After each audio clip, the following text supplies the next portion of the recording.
Hello বন্ধুরা, তোমরা সবাই কেমন আছো? আশা করি ভালো আছো। আমিও ভালো আছি।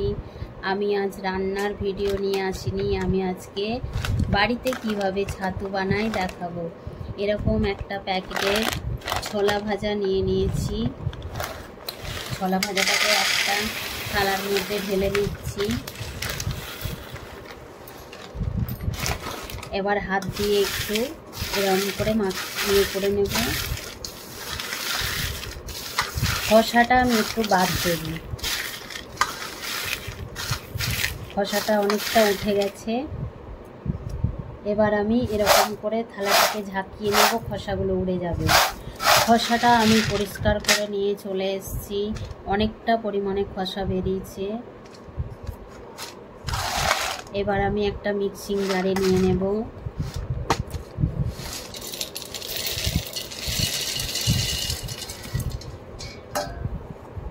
মিক্সিং জারে আমি নিয়ে নিয়েছি। এবার গুঁড়ো করে নেব। দেখো বন্ধুরা, আমি গুঁড়ো করে নিয়ে চলে এসেছি। আমার তৈরি হয়ে গেছে ছাতু। আমাদের বাড়ির সবাই খুব পছন্দ করে ছাতু খেতে। মুড়ি দিয়ে খায়, ছাতুর শরবত করে খায়। ওই জন্য আমি বাড়িতেই বানাই। এবার আমি একটা কৌটোর মধ্যে ভরে নেব।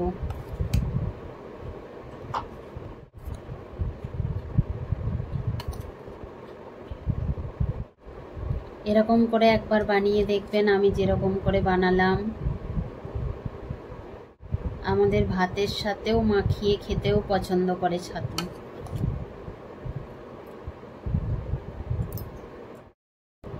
কৌটোতে ভরে নিয়েছি।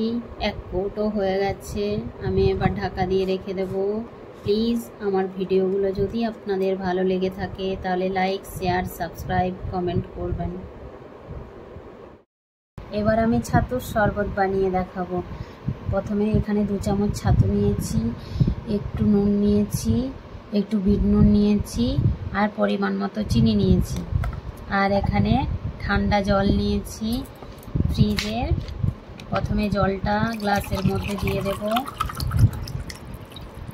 এরপর আমি হাফটা লেবু নিয়েছি। এই লেবুর রসটা এর মধ্যে প্রথমে দিয়ে নেব। হ্যাঁ, এবার এই ছাতুটা এর মধ্যে দিয়ে দেব।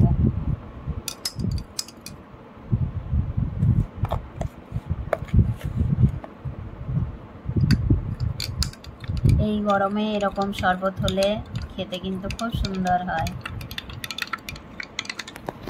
আমাদের তো খেতে খুব পছন্দ করে।